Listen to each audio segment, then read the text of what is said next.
Since 2003, Anderson Cooper has been a staple in cable news, and his influence is only growing. But despite all his success, the broadcast journalist's life has more or less been defined by personal loss and career near misses. This is the real-life story of Anderson Cooper. At a very young age, Cooper suffered a terrible loss. According to the Huffington Post, Anderson's father, Wyatt, passed away during open-heart surgery when the young Cooper was just 10 years old, and the tragedy permanently hardened him. During a segment for CNN called "The Person Who Changed My Life," Cooper explained, "Loss changes you, particularly when you lose a parent at a young age. The world suddenly seems a much different place, more dangerous. The person I was before my father's death, the person I was meant to be, was far more open, more interesting than the person I've become. I wish it wasn't so, but the self-reliance I learned has also served me well." Self-reliance wasn't the only thing Cooper learned at a young age. His father left him with another great quality that helped him rise to the top in a wildly competitive industry. Cooper admitted, "He gave me the sense that I had value, that my ideas mattered. That instilled in me a confidence I don't think I would have otherwise had."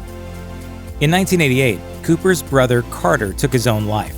According to the New York Times, the 23-year-old, who was receiving treatment for depression, passed after jumping from the terrace of his mother's 14th floor New York City penthouse. His tragic passing has haunted Cooper for more than 30 years. In a CNN essay, Anderson revealed that he still struggles with asking himself why. He wrote, "You always hear tales about brothers who can feel each other's pain. This isn't one of them. When my brother died, I didn't feel a thing. I didn't see the pain he was in.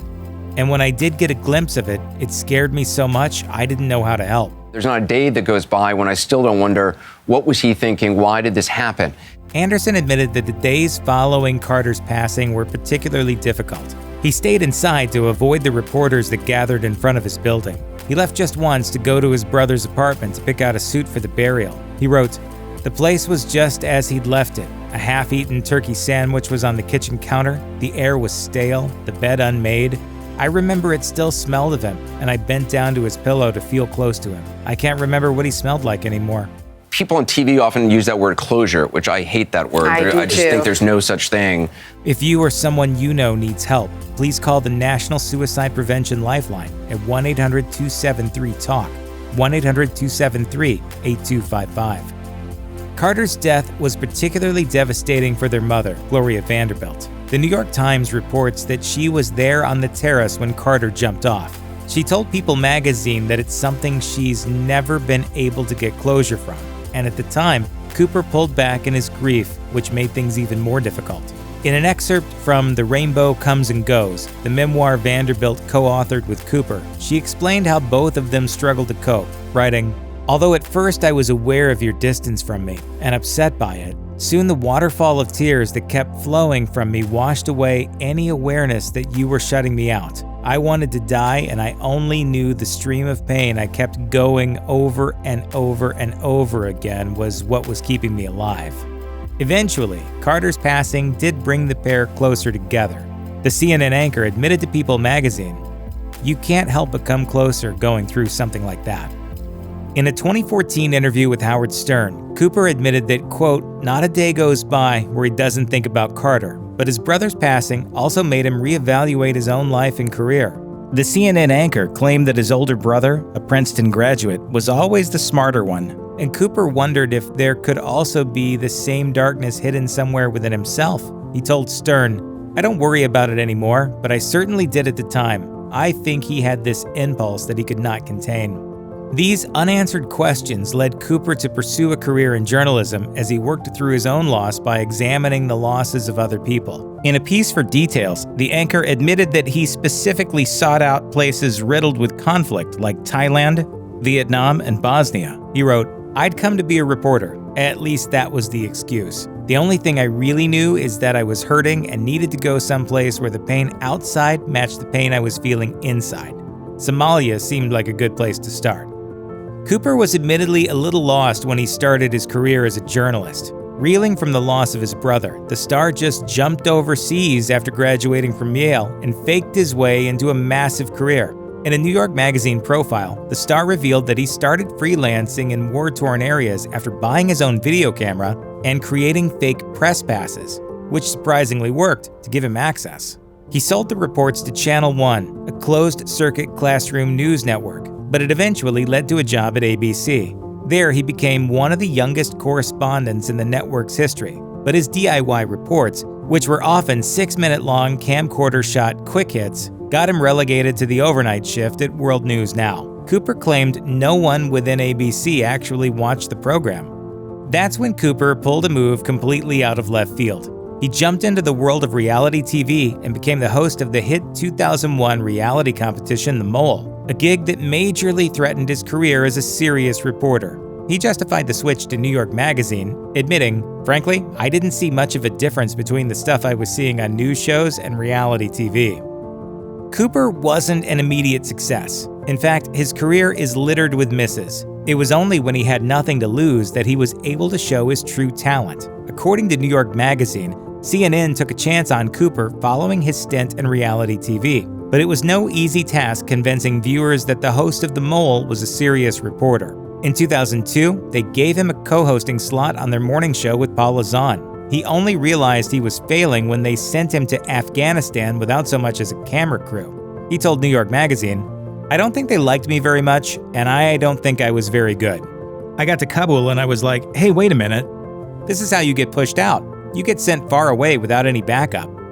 Cooper's big break came when he got the opportunity to fill in on Newsnight. The week he was there, he threw caution to the wind because he had, in his words, nothing to lose. He played with the audience and they majorly responded. Not long after, he was given Cooper 360 and never looked back. In 2019, Gloria Vanderbilt passed away days after being diagnosed with an advanced form of stomach cancer. Thankfully, Cooper did get to share some sweet last moments with the 95-year-old, who he called his best friend in a touching eulogy on Cooper 360. In the segment, Cooper revealed that he spent the last 9 days of Vanderbilt's life by her side. He said, "They were the most extraordinary days of my life, and I'm very grateful. Though I was holding her hand and her head when she took her last breath, it's still a little hard for me to believe she's gone." Cooper described his mother as the last of his immediate family and, quote, "the last person who knew him from the beginning." He was devastated by her loss and said on air, "They're all gone and it feels very lonely right now. I hope they are at least together."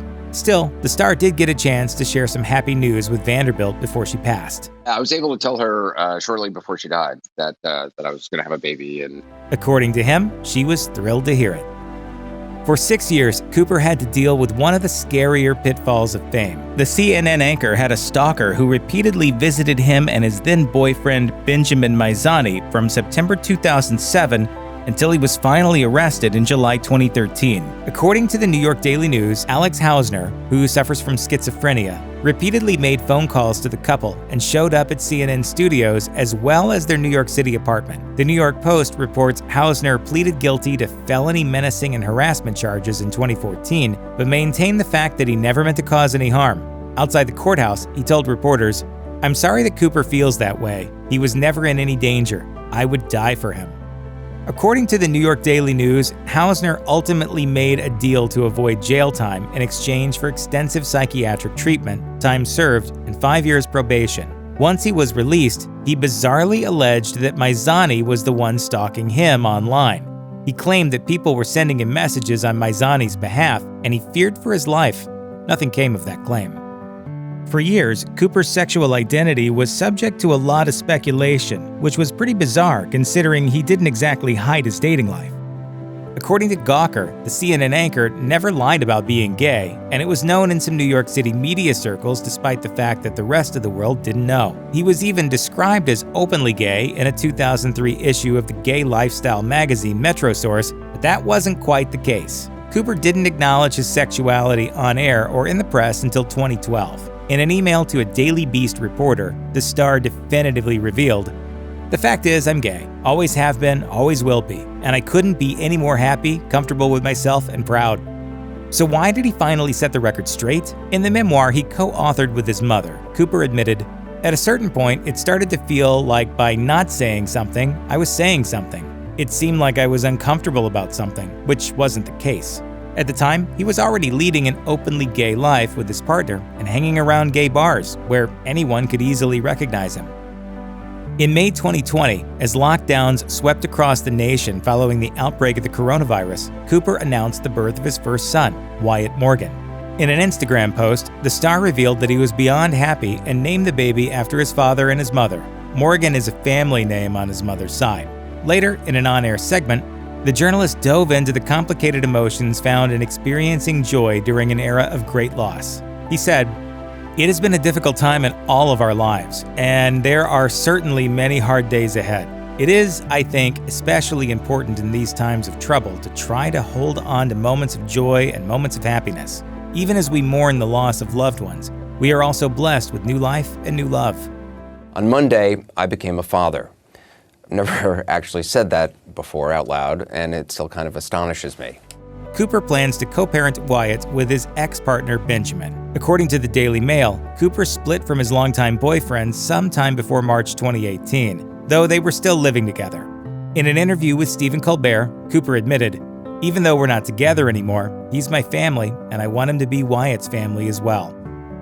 Check out one of our newest videos right here. Plus, even more grunge videos about your favorite stuff are coming soon. Subscribe to our YouTube channel and hit the bell so you don't miss a single one.